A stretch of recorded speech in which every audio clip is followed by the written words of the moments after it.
Hello guys, welcome to Amplified Silence, a channel I'm starting where we will discuss all the things that are up here that don't really come out or we don't speak about properly. Sometimes we don't speak to ourselves about these things properly or aren't honest about them.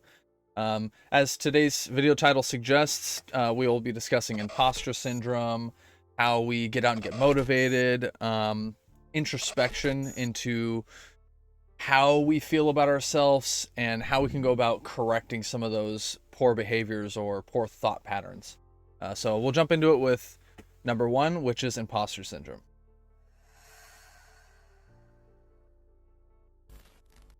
All right, the first thing, as I said, is imposter syndrome.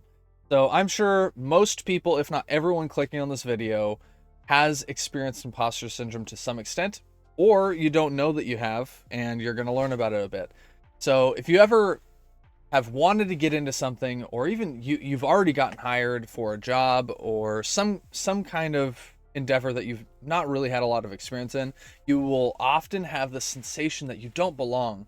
You aren't qualified. What are people going to think? Are they going to judge you? Are they going to be talking behind your back? The position belongs to somebody else that we bet be better suited. All of these types of things. I'm experiencing that right now with this endeavor. I don't make content online. I would like to. It's something I've thought about a lot over the years, many years, and I've constantly shot myself in the foot by avoiding it and saying these types of things to myself.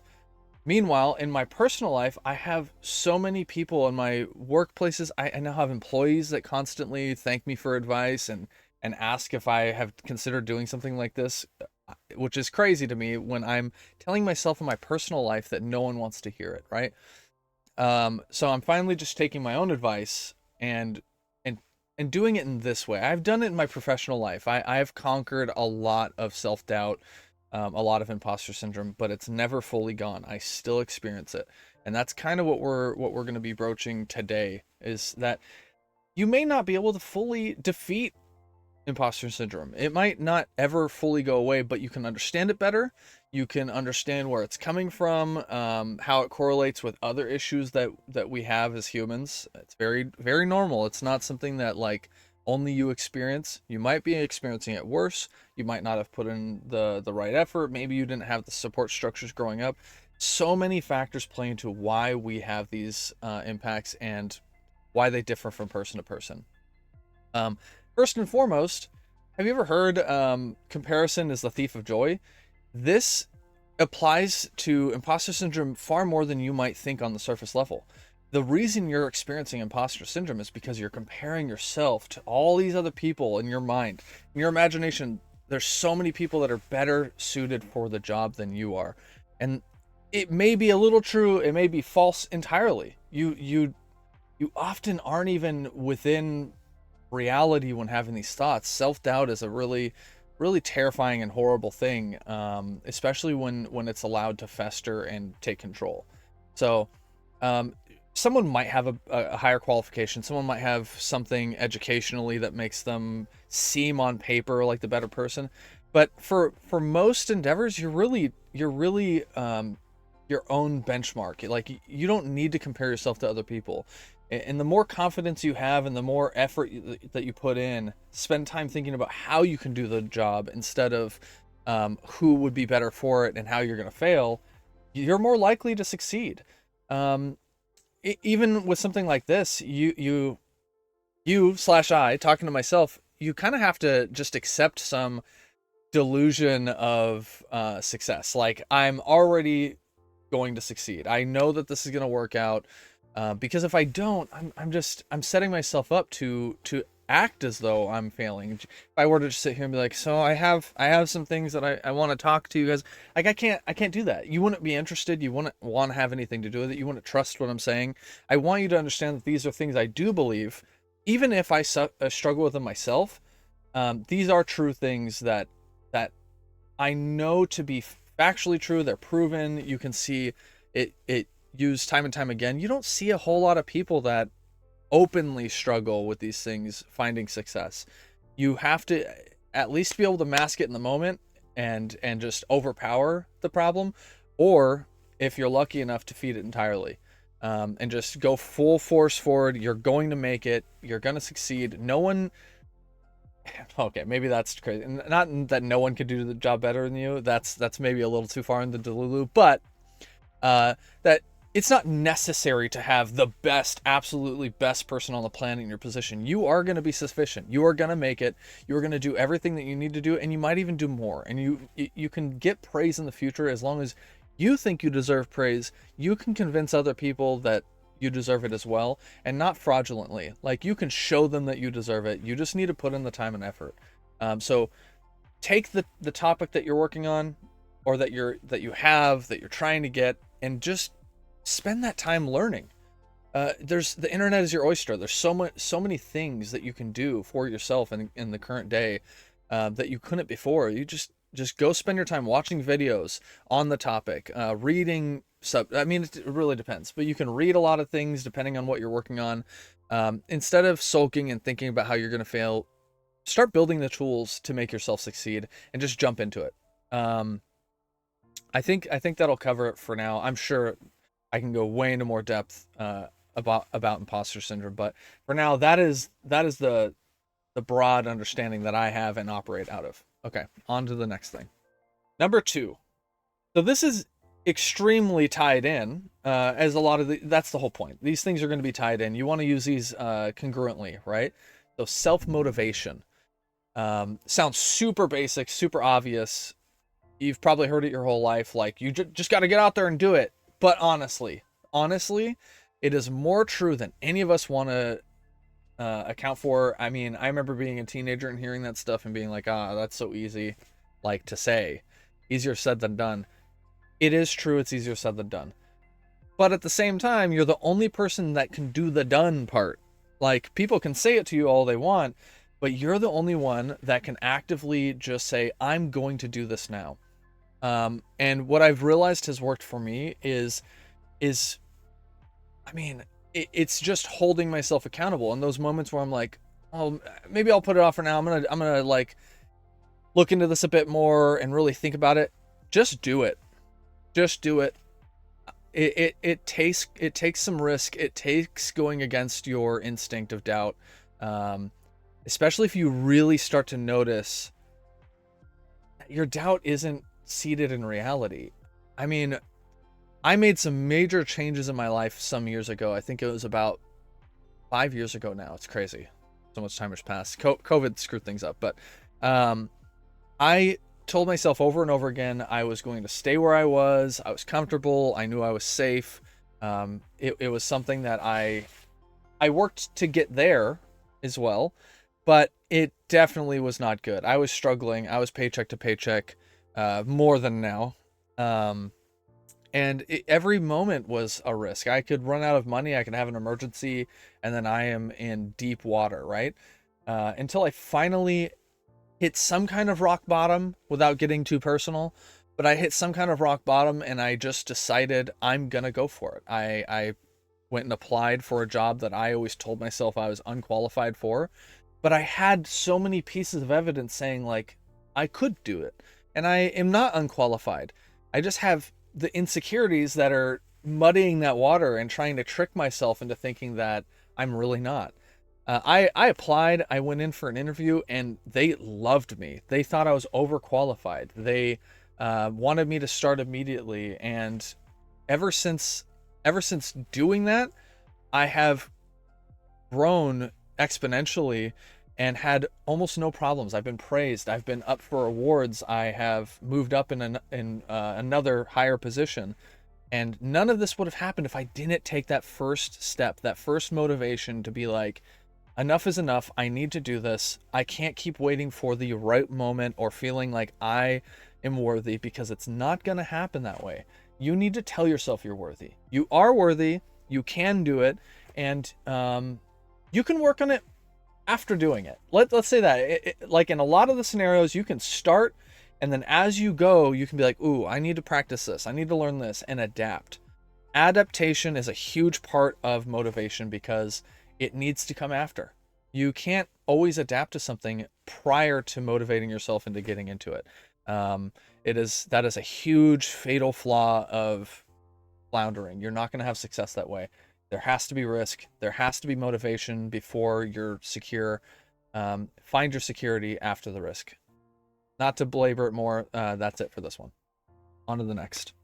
All right, number 3. This one is far deeper than this video has the ability to dive into, right? But we're going to touch on it a little bit, and that's introspection. So again, it's entwined in all of this stuff. Introspection is something that we all do to varying levels. Some people don't seem to do any at all, and that's really bad. Hopefully no one watching this video is in that camp. If you are, you won't know. But yeah, introspection is huge, but you want to make sure that it's introspection in a constructive way, and not introspection that or insecurity that is just masked as introspection. I would like for each of you to really think about your positive qualities. I would really like to think how you have had experiences in the past where you had imposter syndrome, or you didn't take risk, or maybe you did. Actually, let's go more with one where you did. So you had imposter syndrome, you took the initiative and went and did the thing anyway, or maybe you were forced into it. But then it turned out positive. It ended up working itself out. And then, especially if you had success, if you exceeded in the task or endeavor or job or whatever it was, really try to sit in that a bit more than you might have, to where that was that experience. But then I'm going to continue this behavior of imposter syndrome and just letting it consume me in the future. I want you to go back to that. Think about how it felt in the moment. Try to take yourself back, because we have a hard time doing that. Unless we really sit there and think and try to remember those feelings, they kind of just vanish, and you get complacent with the fact that you conquered that. And you went through all those negative experiences to just have it be washed away by the positive reality that you were keeping yourself from. So hopefully that'll be something that everyone can relate to. If it isn't, if you haven't had that moment yet, I really hope for you that you are gonna have that moment in the future, and that you will push yourself to have that in the future. You might fail, and that's also okay. It's highly unlikely that your failed endeavor is going to result in something so catastrophic that there's no return. And try your best to convince yourself that that isn't the case. Like, you're not going to have a life-ruining thing if you go out and try to apply for a job that you feel like you're not able to do, or talk to people that you think don't want you to talk to them, or that you don't belong in. I don't know enough about this topic. I'm not as involved in this like hobby, cars or cards or something. You know, whatever it is, you should just try. See how it feels. See how people take you. Ask for their advice. Be open about it. Say, hey, I'm kind of new to this. If you could, like, show me the ropes, give me what some experiences from your past, and yada yada. Like, people are really usually gracious about those things. You in your brain, you imagine like everyone's gonna be aggressive and super angry and bully you or whatever, but that is not the common occurrence in most settings, in most jobs, and most hobbies and stuff. People want others to experience what they're doing, and there's something that's even enjoyable for the experienced person to be able to show the ropes to someone new, and they usually can think back. I know I do this all the time. I'm a video gamer, right? I am a hardcore gamer, and when I get to experience a new gamer joining something that I enjoy a lot, like Elder Scrolls Online, this off topic, but when I experience that, I love to show the new gamer what I've been enjoying for years, and kind of help them out, give them advice and stuff, and then I remember what it was like for me when it was new. So you have to keep these things in mind. Like, you're pushing your own negative feelings outwardly, and instead you really need to sit on them on an introspective level and try to rationalize if they're real or not, if they're valid, how other people are actually going to perceive you, how you would perceive yourself if you were in that situation. Are you going to bully the new person? Are you going to bully the person that seems like they're struggling a bit and they're not confident? I would hope not. I think most of us would feel pity for that person and want to help them and help them succeed as well. So even if you aren't going to start out ground running, just like plowing through and having great success, you can find it as long as you know how to reach out, as long as you know how to communicate with people, or you're willing to try. You're willing to try those things, and you will never get there if you don't try. Like that is where it has to start. So um have some self-thought, take some moments, close your eyes, think about things, take deep breaths, because this can be anxiety inducing for some. I know it has been for me in the past before, especially before making that big jump. Even once I convinced myself it had to happen, I up until I got in that room and was talking to the people I had to talk to, I had so many moments where I was like, maybe I just shouldn't do this. Maybe I should call it off. I'll just take this day off of work I took as a rest day, and I'll just go back to work as if nothing happened the next day. But introspection, sitting there with yourself saying, this is just panic. This is unwarranted panic, and I could be ruining something great, which I would have. If I would have listened to myself in that moment, I would be in such a different position right now. I don't even want to think about that position.